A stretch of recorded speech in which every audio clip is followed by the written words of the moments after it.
GS mains का paper third paper, समान अध्ययन तीसरा paper, GS mains paper, civil service का यूपीएससी का सिविल सर्विस मैन का तीसरा पेपर, समान अध्ययन सेकंड। उसके अधिकतम अंक हैं 250 नंबर का होता है। समय इसका टाइम 3 घंटे होता है।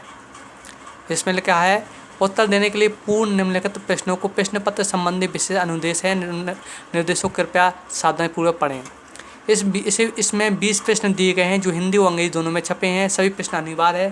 प्रत्येक प्रश्न भाग के लिए नियमित अंक उसके सामने दिए गए हैं। प्रश्नों के उत्तर उसी प्राकृतिक माध्यम से लिखे जाने चाहिए जो इसका उल्लेख आपको प्रश्न पत्र में किया गया है, और इस माध्यम का स्पष्ट उल्लेख प्रश्न सत्र के QCA के पुस्तक के मुख्य पृष्ठ पर निर्दिष्ट स्थान पर किया जाना चाहिए। प्राधिकृत माध्यम से अतिरिक्त अन्य किसी माध्यम में लिखे गए उत्तर पर कोई अंक नहीं मिलेंगे। प्रश्न नंबर 1 से 10 तक का उत्तर 150 शब्द में तथा प्रश्न संख्या 1 से 20 तक का उत्तर 250 शब्द में दीजिए। प्रश्नों पे इंगित शब्द सीमा को ध्यान में रखिए और प्रश्न सह उत्तर पुस्तिका में खाली छोड़ें तो कोई पृष्ठ अथवा पृष्ठ के भाग को पूर्णतः काट दिया जाएगा।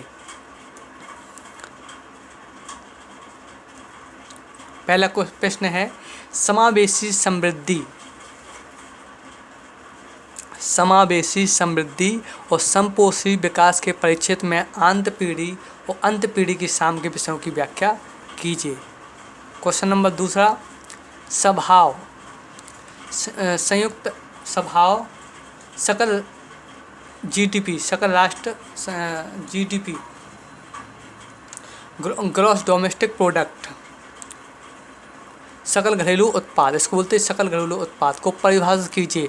उसके निर्धारकों की व्याख्या कीजिए। वे कौन से कारक हैं जो भारत को अपने स्वभाव या GDP को साकार करने से रोकते हैं। क्वेश्चन नंबर 3, भारत में कृषि उत्पादों के परिवहन और विपणन में मुख्य बाधाएं क्या हैं। भारत में कृषि उत्पादों के परिवहन और विपणन में मुख्य बाधाएं क्या हैं। देश में खाद्य प्रसंस्करण क्षेत्र की चुनौती एवं अवसर क्या हैं और खाद्य प्रसंस्करण को प्रोत्साहित कर कृषकों की आय में पर्याप्त वृद्धि कैसे की जा सकती है। टेक्नोलॉजी से आप क्या समझते हैं, क्या स्वास्थ्य क्षेत्र में कैसे मदद कर रहा है। विज्ञान हमारे 6वां क्वेश्चन है, विज्ञान हमारे जीवन में गहरे तक कैसे गुथा हुआ है और विज्ञान आधारित प्रौद्योगिकी द्वारा कृषि में उत्पन्न हुए महत्वपूर्ण परिवर्तन क्या हैं।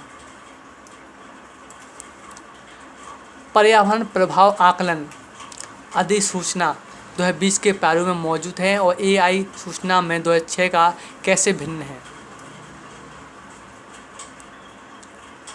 जल संरक्षण और जल सुरक्षा हेतु भारत सरकार द्वारा प्रवर्तित जल शक्ति अभियान की प्रमुख विशेषताएं क्या है। क्वेश्चन नंबर 9, साइबर अपराध के विभिन्न प्रकारों और इसके खतरे में लड़ने के आवश्यक उपायों की विवेचना कीजिए। क्वेश्चन नंबर 10, प्रभावी सीमावर्ती क्षेत्र प्रबंधन हेतु हिंसावादियों को स्थानीय समर्थन से वंचित करने के आवश्यक उपायों की विवेचना कीजिए और स्थानीय लोगों की अनुकूल धारणा प्रबंधन के तरीके सुझाइए। एक अर्थव्यवस्था में पूंजी निर्माण के रूप में विनियोग की एक अर्थव्यवस्था में अब आ गए जी इकोनॉमिक्स का। एक अर्थव्यवस्था में पूंजी निर्माण के रूप में विनियोग के अर्थ की व्याख्या कीजिए। उन कारकों की विवेचना कीजिए जिन पर एक निजी निकाय के साथ मध्य निर्यात अनुबंध तैयार करते समय विचार किया जाना चाहिए।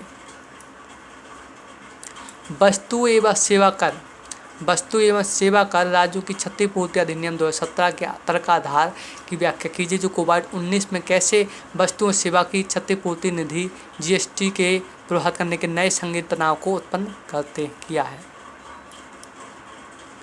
धान गेहूं प्रणाली को सफल बनाने के कौन सा प्रमुख कारण उत्तरदायी है। इस सफलता के बावजूद प्रणाली भारत के अभिशाप कैसे बन गई। रिक्तियां प्रदेश में विवेकी जल उपयोग के लिए जल भंडारण और सिंचाई प्रणाली में सुधार के उपायों को समझाइए। कोविड-19 महामारी के विश्व भर में अभूत तबाही उत्पन्न की है। यद्यपि इस संकट को विजय पाने के लिए प्रौद्योगिकी प्रगति का लाभ और सुरक्षा लिया जा सका है। इस महामारी के प्रबंधन के साथ और प्रौद्योगिकी की खोज कैसे की गई, इसका विवरण कीजिए। 250 शब्दों में लिखना है। 16वां क्वेश्चन, पारंपरिक ऊर्जा उत्पादन के विपरीत सूर्य के प्रकाश की विद्युत ऊर्जा प्राप्त करने के लाभों का वर्णन कीजिए। परियोजना को हमारी सरकार द्वारा प्रस्तुत पहल क्या है। 250 शब्दों में। क्वेश्चन नंबर 17, भारत सरकार द्वारा आरंभ किए राष्ट्रीय स्वच्छ वायु कार्यक्रम की प्रमुख विशेषता बताइए। आपदा प्रबंधन की पूर्ववर्ती प्रतिक्रिया उपागम हटते हुए भारत सरकार द्वारा आरंभ किए गए अभी नूतन उपायों की विवेचना कीजिए। 250 शब्दों में लिखना है। 18वां क्वेश्चन, 19वां, भारत के पूर्वी भाग में वामपंथी उग्रवाद के निर्धारक क्या हैं और उग्रवाद क्या है और प्रभावित क्षेत्रों में खतरों के प्रतिकारार्थ भारत सरकार और नागरिक प्रशासन में सुरक्षा बलों को किसको समृद्धि को अपनाना चाहिए। प्रश्न नंबर 20 में, आंतरिक सुरक्षा खतरों को नियंत्रण रेखा और सहित म्यांमार, बांग्लादेश और पाकिस्तान सीमा पर अपराधों को विश्लेषण कीजिए और विभिन्न सुरक्षा बलों द्वारा इस संदर्भ में निभाई गई भूमिका का विवेचना कीजिए। क्वेश्चन समाप्त हो गए।